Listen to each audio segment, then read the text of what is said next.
What is up, guys? I am Daisho, and I am here with another campaign epic battle thing. And I'm going to be using Blood Hunger, which is the vampire deck, and this deck is really I think it's one of the top 3 decks so far. I played somebody using the vampires this morning, and I won 3 out of 4, and the fourth that I won, he got really lucky. He did exactly the right amount of damage, and if he hadn't done that, then he would have lost. I'm definitely keeping this. Blade of the Blood Chief is such a good card. Every time any creature dies, your creatures get, whatever a creature's equipped with this gets +2/+2, as long as it's a vampire. And it basically, this is the only reason why I lost the one game that I lost, is because of this card.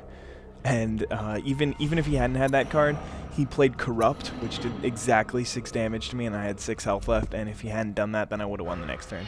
But anyway, I'm just playing Nissa Ravane. Nissa is the elf, and I've played the elf deck in like custom matches, not in the campaign yet, but it's not so amazing. I don't think it's one of the best decks, but I don't know, maybe you just gotta unlock the decks, trim it down nicely to 60 cards, and then win that way. That is definitely a possibility.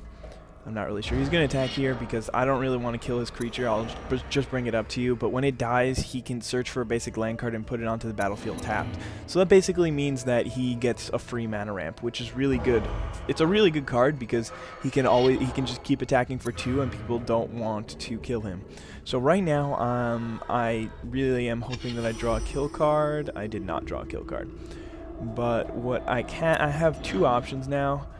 And I think what I'm going to do is put this on this creature, and then swing in for 2. He's not going to block with his Imperious Perfect. If he does, then I'm really happy, but he's not going to. And then I'm going to be able to put in this bat in for free. I mean, not for free, but he comes in with a +1/+1 counter on it, because look, it says Bloodthirst 1, so that means that if I dealt damage this turn, this creature's going to come in with 1 +1/+1 counter on it. So it's a good thing to note. I hope he attacks with his Viridian Emissary at this point, because then I would definitely be willing to sacrifice my bat, because then my creature would get 2 +1/+1 counters on it, which is just amazing. Alright, so this is a kill card. The only problem is I need to have 2 vampires out. As of now, I only have 1. So what I'm going to do is I'm going to play this, and then next turn I'll be able to do it, but as of now I cannot. Now I have an option. I think what I'm going to do is I'm going to transfer this to this card, and then that way, whenever I end up killing a creature or having one of my creatures die, I'll get a little bit stronger. So at this point, I'm just gonna kick back and relax, hope that he doesn't have anything, because if he attacks with his Nissa's Chosen next turn, now I can put 2 of my creatures on it. All 3 creatures will die, and then my creature will get 6 +1/+1 counters on it, which would be absolutely insane, and I would cry of joy and happiness and wonderfulness. But Blade of the Blood Chief is really, it's just such a great card. Not only does it give you a really strong creature, but it discourages them from attacking. So it's just, it's really good. You guys should make sure that you have it in the deck. There's definitely no reason to not have it in the deck. That card is amazing. Alright, so now I have to make a decision. What I think I'm going to do is I'm going to kill... Yeah, alright. I'm going to use this to kill this creature because it's an absolute kill card. And then next turn I can still kill Imperious Perfect with Corrupt, because otherwise I wouldn't have been able to kill that card with... Actually, maybe I might have. I don't know. You never know. But let's see. What can I do here? I think I'll just... Again, I'm just going to wait and see what happens, because I don't want to overextend myself too early. I know that he's going to build another troop, but hopefully next turn I'm going to use Corrupt. I know it's usually a waste to use Corrupt on a creature, but Imperious Perfect is one of those creatures that makes all his creatures better, so it's like permanently putting a -1/-1 counter on each of the creatures that are currently on the battlefield, so I feel like it's worth it that way. Oh, that is no good. But again, I'm really happy that I killed Heedless One last turn, or I could have been in a really bad situation. To be honest, I hope he attacks here with a couple of 2/2s or something like that, because then I'll get one really strong creature, which would be good, but it doesn't look like he's going to do that. I'm not in the best of situations, but what I'm going to do now is I have to kill that card now before he gets to make another one every turn. My creature will get a little bit stronger, and now at this point I'm gonna swing in with this, because there's very little reason to keep it back. But I mean, there is small reason, but I would rather just take the 2 damage, because I really don't think that they're gonna attack. I don't know if that deck runs Overrun. If it does, then if they play Overrun, then I'm screwed, and there's really nothing I can do about it at this point in the game, because alright, Heedless One. That is definitely gonna be a pain. I'm not really sure what I can do about that. I guess I need to draw a good card. Actually, what I can do about it is I can block with these 2 guys. Alright, that's good. Alright, so let's just play this guy, and now I still can kick this guy once, and he becomes he becomes a 2/2, which is alright. But let's just continue, and then we'll hold back here. He's not going to want to attack, because he knows that, even with his Heedless One, because he knows that I can just throw all my creatures at him, and then I'll have a creature that's stronger than his, and that would not be good for him, because at this point, unless the computer's drawing really good cards, then I could be in trouble.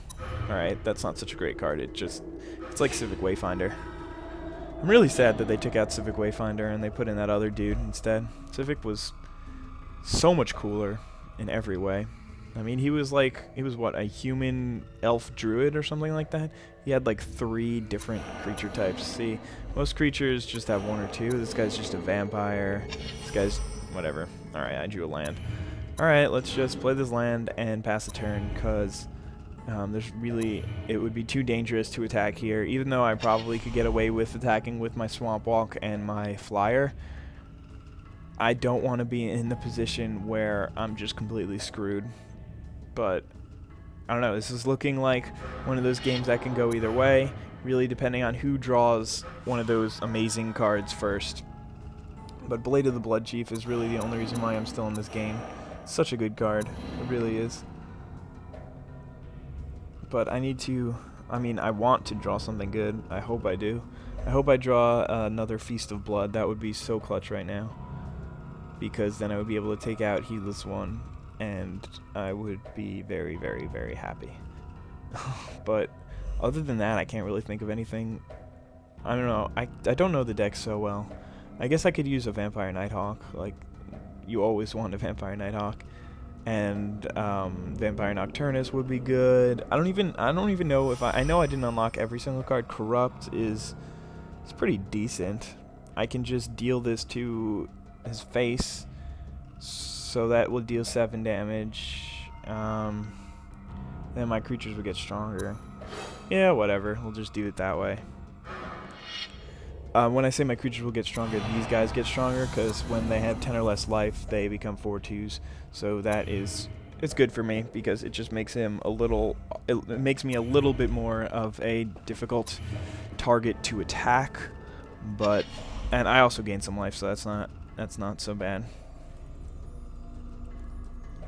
I mean, obviously it's not bad. It's a little bit good. It's not so good.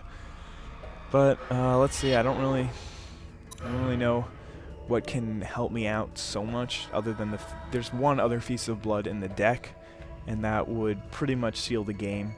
Because if I got that card, then I can just swing in for 4, and then they'd be kind of screwed. Essence Drain. Okay, I don't really mind that at all, because that just makes my other creatures. I mean, I guess I would rather have had that creature also, but. And, oh, it actually really helps, because it makes her back up to 12 life rather than 9 life, which is a pretty big deal at this point, because it makes these guys, not this guy, these guys back to 2/1s. Alright, let's see what we got here. We got Vampire Nighthawk. You can never really say, God damn it, I just drew Vampire Nighthawk, because that card is so good. If you didn't know what it does, here, I'll bring it up in a sec. But it's Flying Death Touch Lifelink. I probably should have attacked with my bat here just to make my other two creatures a little bit stronger. But I didn't think of it until after I passed my attack phase, so I don't know, maybe it'll turn out to be a mistake. But this game definitely isn't over. Honestly, I wish I had like Pyroclasm or something like that, but obviously that's a red card.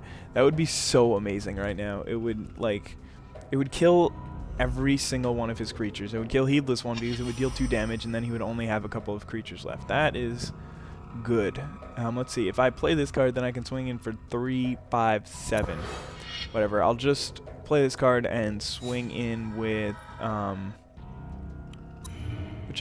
bat or that card or both.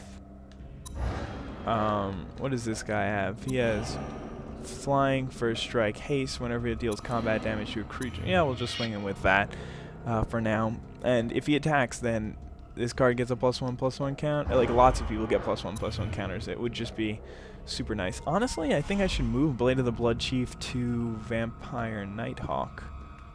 That might be a good idea, because now I have a 9/8, but then I would have... I don't know. We'll see. Maybe I should have thought of that earlier, but... I mean, at this point, only...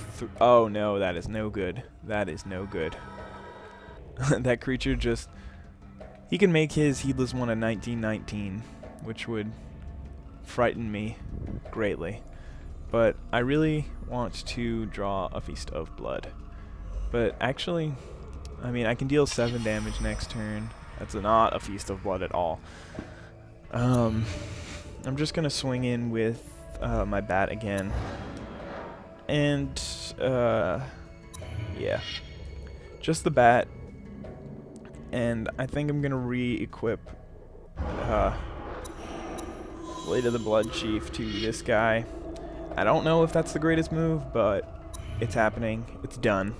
If he attacks and doesn't kill me, if he attacks with everything, then I'm just going to be, like, crying. Because if he attacks and doesn't kill me, then he loses. But, I don't know. It's definitely not looking great. Another Heedless One. Okay, so now I really wish I had attacked twice last turn. Because, actually, I mean, I do have 35 life, which is kind of ridiculous. But, I don't know. This is looking to be a little bit scary for me, staring at 2 Heedless Ones in the face. Okay, that could be game. We'll see. Let's see. Is it a black card on top? Yes, it is. So let's just read this card just for fun. Play with the top card of your library revealed. As long as the top card is black, meaning as long as the top card is not a swamp, Vampire Nocturnus and other vampires you control get +2, +1, and have flying. In other words, game over. As in, I drew my win card before you did. So it wasn't like, I don't know, it wasn't so insane, but it's good. What? Oh, okay, I was like, why did that do nothing? And then I realized it was just the first strike damage that went through first. But -26, whatever, no big deal. That the elf deck is good. I need to look at it more and before I decide how good it is or how good I think it is. But as of now, I think the vampires, the mono blue aggro deck, and the mono red kill deck are the best ones. I need to play a lot around with the elves. But anyway, I hope you guys enjoyed me defeating Nissa. And wow, I can't believe that took 14 minutes and I didn't even lose. So, ooh, I unlocked Bloodghast. That's nice. But have a nice day, guys. Bye.